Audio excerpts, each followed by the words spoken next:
कैसे हैं सभी छात्र और छात्राएं। चलिए आप अच्छे रहे, स्वस्थ रहे, हमारी यही मनोकामना है। आप लोगों को स्वस्थ रहने के लिए बहुत बहुत हार्दिक शुभकामनाएं। आप स्वस्थ रहें, हमेशा आगे बढ़ें।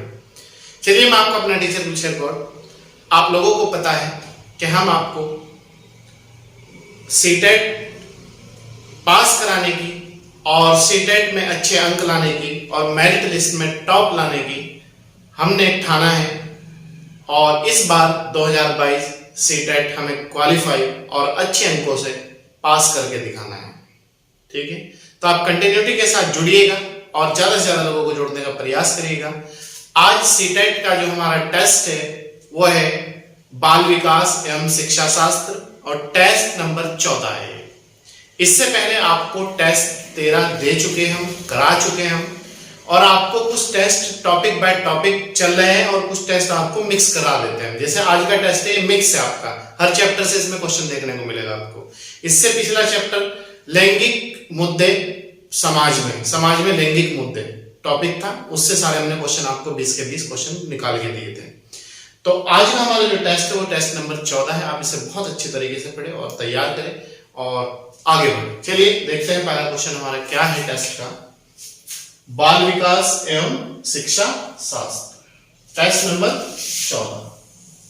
याद रखना टेस्ट 13 प्लेलिस्ट में है, आप वहां से जाके चाहे तो उन्हें डाउनलोड कर लीजिएगा, चाहे आप उन्हें कंटिन्यूटी के साथ पढ़ लीजिएगा या फिर लिख लीजिएगा, वो आपकी मर्जी। आप कैसे बेहतर समझ सकते हो, कैसे कर सकते हो, वो आप कर लीजिएगा। ठीक है, और देखना सीटेट कितना आसान है पास करना।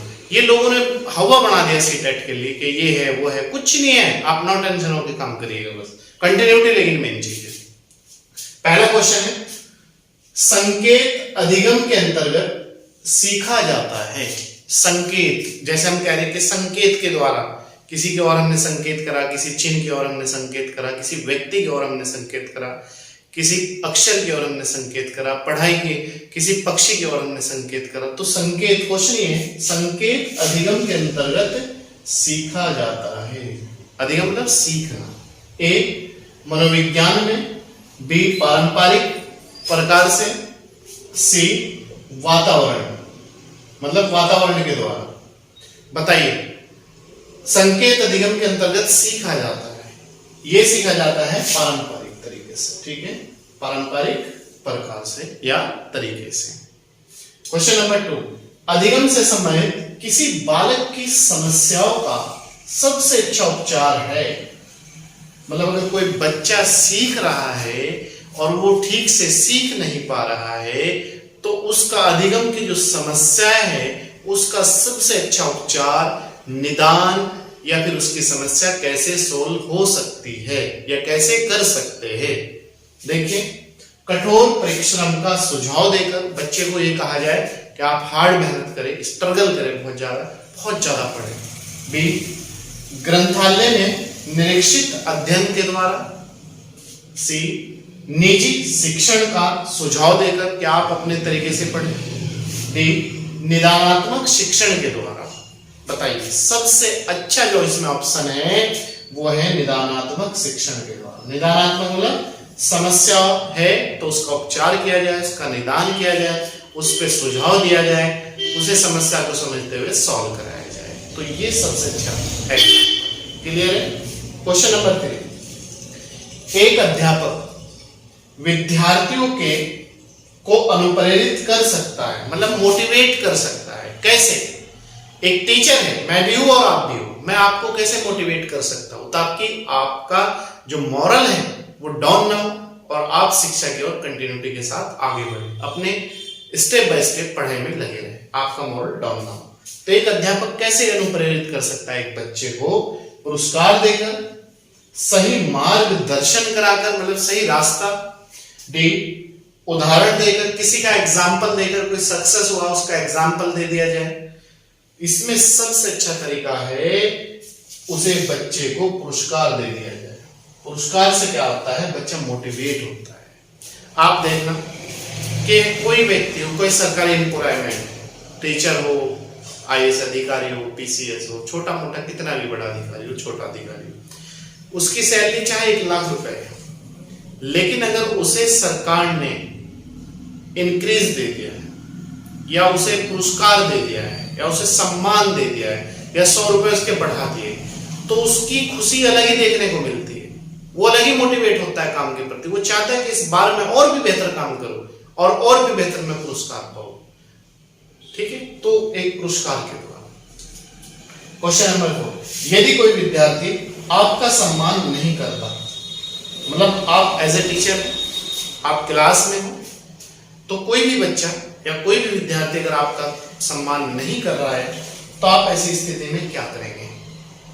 तो देखिएगा, ये बहुत इस तरह के क्वेश्चन देखने, ये इस तरह का व्यवहार बच्चे का क्लास में भी देखने को मिलता है प्रेजेंट में, और ये व्यवहार बच्चे का क्लास से बाहर भी देखने को मिलता है। ये अलग अलग व्यक्तियों में अलग अलग प्रकार देखने को मिलता है। तो क्या करेंगे हम उस समय एज ए टीचर होने के नाते? उसकी अपेक्षा करेंगे। बी, परीक्षा में कम अंक देंगे, मतलब जो उससे एग्जाम करा रहे हैं हम लोग उसे कम अंक दे देंगे। सी, उसके अभिभावकों से बात करेंगे। बताइए, एक टीचर होने के नाते आप क्या करेंगे? उसकी अपेक्षा करेंगे, जो गलत है। अपेक्षा एक अध्यापक को नहीं करनी चाहिए, सब उसके लिए समान है। परीक्षा में अंक नहीं, ये भी नहीं हो सकता, क्योंकि आप किसी की योग्यता को प्रभावित नहीं कर सकते। तीसरा है, उसके अभिभावकों से बात करेंगे। उसके अभिभावकों को चाहे तो बुलाए, चाहे वहीं जाकर उससे बात करें, और जो ये समस्या है उसे उसकी जड़ खोजें कि बच्चा ऐसा क्या है, कोई प्रेशर तो नहीं डालना कि अपने टीचर का सम्मान न करो, ऐसा तो नहीं कोई घर में उसकी समस्या हो, कोई इस तरह का जेनेटिक उसकी समस्या है। तो ये सबसे अच्छा इसका तरीका है, उसके अभिभावकों से बात करेंगे। क्लियर? क्वेश्चन नंबर 5, शिक्षण का सत्तावादी स्तर क्या है? एक शिक्षण है, उसका सत्तावादी स्तर क्या है? शिक्षण का सत्तावादी स्तर क्या है? देखिएगा, शिक्षक केंद्रित, मतलब वो अध्यापक केंद्रित है। छात्र केंद्रित, छात्र को ध्यान में रखते हुए शिक्षा तैयार की जा रही है, दी जा रही है। प्रधान अध्यापक केंद्रित, जो स्कूल का प्रिंसिपल है उसमें उसे देखते हुए तैयार की गई है। अनुभव केंद्रित। बताइए, शिक्षण का सत्तावादी जो स्तर है वो अध्यापक केंद्रित है। आज भी अध्यापक को ध्यान में रखते हुए बच्चे की शिक्षा तैयार की जा रही है, पाठ्यचर्या तैयार की गई है, जबकि बच्चे का ध्यान, बच्चे केंद्रित होनी चाहिए हमारी शिक्षा। ठीक है। क्वेश्चन नंबर 6, चरित्र का विकास होता है, कैरेक्टर, जो कैरेक्टर है उसका विकास कैसे होता है? चरित्र का विकास कैसे होता है? इच्छा शक्ति द्वारा, मतलब किसी चीज को जानने की इच्छा। बर्ताव एवं व्यवहार द्वारा, किसी चीज को यूज और फिर उसे इम्प्लीमेंट। नैतिकता द्वारा, सी, सभी के द्वारा। बताइए, चरित्र का जो विकास होता है वो कैसे कैसे होता है? वो होता है इच्छा शक्ति के द्वारा, बर्ताव और व्यवहार द्वारा और नैतिकता द्वारा। तो हमारा आंसर हो जाएगा डी, सभी के द्वारा। क्लियर? क्वेश्चन नंबर 7, निम्न में से कौन सा शिक्षण का अधिगम स्तर नहीं है? आपको नहीं याद रखना, हमने नहीं पूछा है, नहीं पूछा, नहीं देना है आंसर में। विभेदीकरण स्तर, स्मृति स्तर, चिंतनशील स्तर। बताइए, शिक्षण का अधिगम स्तर नहीं है। विभेदीकरण स्तर, स्मृति स्तर, स्मृति मतलब याददाश्त, चिंतनशील स्तर, स्मृति स्तर भी है, चिंतनशील स्तर भी है, हमें सोच विचार करना चाहिए, जबकि विभेदीकरण स्तर नहीं है। विभेद के द्वारा हम शिक्षा प्रदान नहीं कर सकते, चाहे वो मेल फीमेल के मध्य विभेद हो, चाहे कक्षा के मध्य विभेद हो, कुछ भी हो, इसके द्वारा हम शिक्षा प्रदान नहीं कर सकते। क्वेश्चन नंबर 8, एक अच्छे शिक्षक का बर्ताव होना चाहिए। एक अच्छे जो एजुकेटर है, एक अच्छा अध्यापक है, ये एक अच्छी अध्यापिका है, या एक अच्छे जो टीचर है, उनका बर्ताव कैसा होना चाहिए? तो ये देख लीजिएगा, प्रशंसात्मक मतलब प्रशंसा के द्वारा, शिक्षाप्रद, आदर्शवादी। बताइए एक अच्छे अध्यापकों का व्यवहार कैसा होना चाहिए? ये व्यवहार आदर्शवादी के आधार पर होना चाहिए। आदर्शवादी होना चाहिए शिक्षक, आदर्शों का पालन करने वाला होना चाहिए शिक्षक। ठीक है। Question number 9, अभिप्रेरणा। अभिप्रेरणा मतलब मोटिवेशन। दो प्रकार का मोटिवेशन होता है, एक एक्सटर्नल होता है जिसे हम बाह्य अभिप्रेरणा कहते हैं, एक इंटरनल होता है जिसे हम आंतरिक अभिप्रेरणा कहते हैं। जो हमारी शिक्षा में और हमारे लक्ष्य को प्राप्त कराने में महत्वपूर्ण होता है वो आपका इंटरनली मोटिवेशन इंपॉर्टेंट होता है, ना कि एक्सटर्नल। ठीक है, आप याद रखना। अभिप्रेरणा के सिद्धांतों के अनुसार एक शिक्षक ... के द्वारा सीखने को संवर्धित कर सकता है। ए, विद्यार्थियों से वास्तविक अपेक्षा रखने, मतलब वो कब संवर्धित हो सकता है, कब गलत हो सकता है? अगर टीचर अध्यापकों से ये अपेक्षा रखे कि मैंने ये दी है चीजें, आप हमने उन्हें पढ़ाया है या नहीं पढ़ाया है, हमने उन्हें समझाया है नहीं समझाया, बच्चे ने क्लास करी है नहीं करी है, तो हम उनसे अपेक्षा कर रहे कि ये सही करें। बी, अपेक्षाओं का एक रूप स्तर रखने। सी, विद्यार्थियों से बहुत अधिक अपेक्षा रखने। बताइए संवर्धित कर सकता है ए आंसर, विद्यार्थियों से वास्तविक अपेक्षा रखना। ठीक है। इसके बाद क्वेश्चन नंबर 10। क्वेश्चन नंबर 10 क्या कहता है देखिए, सहयोगी अधिगम। सहयोगी मतलब जो उनके पाठशाला के बच्चे हैं, उनके साथ जो पढ़ रहे हैं, से में अधिक उम्र के प्रवीण विद्यार्थी, मतलब जैसे 10 साल के और उनसे ऊपर के एज के विद्यार्थी, जैसे 13-14 साल, प्रवीण विद्यार्थी छोटे और कम निपुण विद्यार्थियों की मदद करते हैं। मतलब जो सीनियर बच्चे हैं वो छोटे, अपने से छोटे बच्चों की और अपने से कम योग्य या अपने से कम निपुण बच्चों की मदद करते हैं। तो इसे ए ऑप्शन गहन प्रतियोगिता होती है। मतलब इससे क्या होगा, अगर बड़े बच्चे छोटे बच्चों की मदद कर रहे हैं, उच्च नैतिक विकास होता है। सी, उच्च उपलब्धि और आत्मसम्मान विकसित होता है। बताइए इससे क्या होगा? इससे होगा उच्च उपलब्धि और आत्मसम्मान विकसित। वो अपने से छोटों का सम्मान करेंगे और बच्चे बेहतरीन रिजल्ट पाएंगे और अच्छी उपलब्धि पाएंगे। तो आंसर हो जाएगा सी। क्वेश्चन नंबर 11, जब पूर्व का अधिगम। पूर्व मतलब जो पहले चीजें हमने सीखी है, जो पहले हमने कुछ पढ़ा है, जो पहले हमने कुछ समझा है, पूर्व का अधिगम नई स्थितियों के सीखने को बिल्कुल प्रभावित नहीं करता, तो ... कहलाता है। समझ गए? मतलब यह कि जो पहले हमारा ज्ञान है, हमारी जो नॉलेज है, हमने जो कुछ सीखा है, हमने कुछ देखा है, वो नई चीजों को प्रभावित नहीं करता। चाहे वो सीखना हो, देखना हो, पढ़ना हो, लिखना हो, तो वो उन चीजों को प्रभावित नहीं करता। तो उसे क्या कहते हैं? अधिगम का शून्य स्थानांतरण। बी, अधिगम का नकारात्मक स्थानांतरण। सी, अधिगम का निरपेक्ष स्थानांतरण।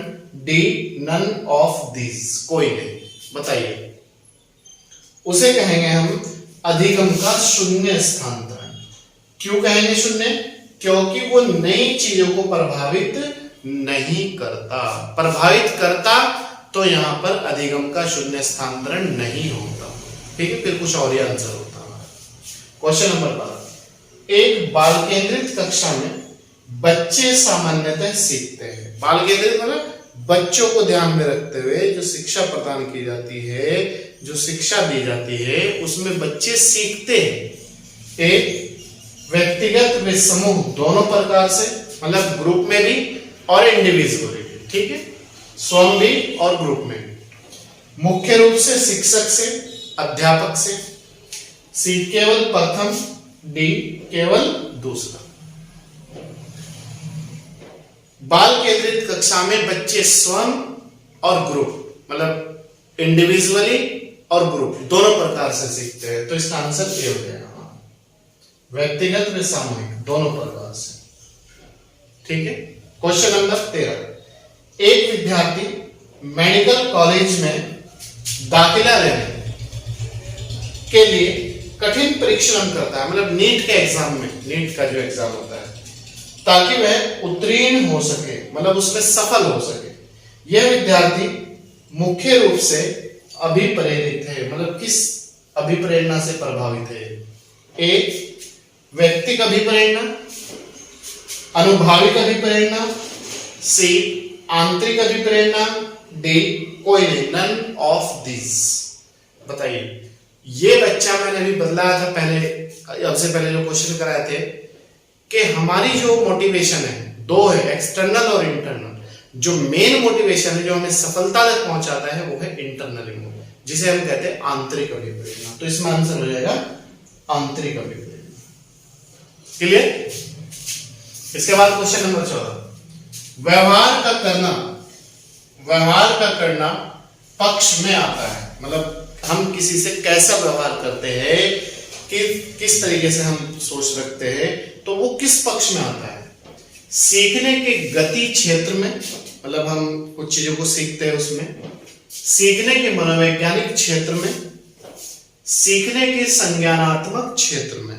इस तरह का जो व्यवहार है वो सीखने के संज्ञानात्मक क्षेत्र में आता है, तो आंसर हो जाएगा हमारा सी। क्लियर? क्वेश्चन नंबर 15, कक्षा में प्रभावी व्याख्यान मतलब इफेक्टिव लेक्चर देते समय एक अध्यापक क्या, मतलब आप कक्षा में हो, क्लास ले रहे हो, चाहे अध्यापिका हो, चाहे अध्यापक हो, कोई भी हो चाहे, तो वो जो लेक्चर दे रहा है वो इफेक्टिव हो, व्याख्यान कहते हैं लेक्चर को, ठीक है? क्या कक्षा में प्रभावी व्याख्यान देते समय एक अध्यापक क्या? ए ऑप्शन, सार्थक शारीरिक हाव भाव को समावेशित करता है, मतलब सिखाते समय, बोलते समय, जैसे मैं आपको बतला रहा हूं, मैं हाथों को ऐसे कर रहा हूं कि ये वो, और हाव भाव बॉडी का, बोलने का, फेस का, तो उसे कहते हैं सार्थक शारीरिक हाव भाव को समावेशित करता है। बी, संबंध स्थापित करता है, मतलब छात्रों से अपना रिलेशन बनाता है, यहां संबंध कोई और नहीं है, माइंड में मत रखना कोई भी चीज। सी है ए और बी दोनों, और डी है नन ऑफ दिस, कोई नहीं। तो बताइए, इसमें कक्षा में प्रभावी व्याख्यान देते समय एक अध्यापक वो करता है सार्थक शारीरिक हाव भाव को समावेशित करता है, मतलब अपनी जो बॉडी लैंग्वेज है, जो बोलने का तरीका है, कभी हाई लैंग्वेज, कभी उच्च ध्वनि करता है, कभी निम्न ध्वनि करता है, कभी हाथों को ऐसे करता है, कभी ऐसे करता है, कभी सिंगल हाथ करता है, कभी पेन से करता है, कभी हिलता है, कभी डुलता है, तो इसे कहते हैं सार्थक शारीरिक हाव भाव को समावेशित करता है या करना। क्वेश्चन नंबर 16, मीडिया का एक उदाहरण जो अधिगमकर्ता को प्रत्यक्ष प्रस्तुतिकरण के द्वारा अधिगम में सहायक होता है, मतलब कौन सी मीडिया है जो एक अधिगमकर्ता जो सीख रहा है उसे प्रत्यक्ष रूप से उसके अधिगम में अच्छा इंप्रूवमेंट करती है? शैक्षिक प्रसारण, शैक्षिक टेलीविजन, टेलीफोन। बताइए कौन सी बेहतर वो करता है, सकारात्मक इफेक्ट डालता है? ये करता है शैक्षिक टेलीविजन, ठीक है? क्वेश्चन नंबर 17, विद्यार्थियों के साथ संप्रेषण का अर्थ होता है, विद्यार्थियों के साथ संप्रेषण का अर्थ होता है, संप्रेषण मतलब बातचीत, उन्हें ध्यान में रखते हुए अपनी भाषा को बोलना, उन्हें समझना, उनकी समस्याओं को समझना, उनकी समस्याओं का समाधान करना, उसे कहते हैं। उन्हें निर्देश देना, विचारों का आदान प्रदान करना, मतलब उनकी समस्या हम जाने और उनकी समस्या को हम सॉल्व करें। विचार तो होंगे, आदान प्रदान होंगे एक दूसरे के, तभी बोलेंगे, तभी मिलेंगे, तभी समस्याएं जानेंगे। बच्चों को प्रसन्न करने को कहना, बताइए इसमें है विचारों का आदान प्रदान करना। अध्यापक बच्चों के साथ वार्तालाप करे और बच्चे अध्यापक से खुलकर ओपनली बात करें, तब एक अच्छा एजुकेटर हो सकता है, एक अच्छी कक्षा हो सकती है, एक बेहतर मार्गदर्शन हो सकता है, एक ओरिएंटेड इफेक्टिव रिजल्ट मिल सकता है, ठीक है? क्वेश्चन नंबर 18, कौशल को सीखने में पहली अवस्था होती है, मतलब किसी भी चीज को सीखने में जो पहला चरण है, फर्स्ट स्टेज है या प्रथम कदम है, वो कौन सा है? यथार्थता, चालाकी, अनुकरण।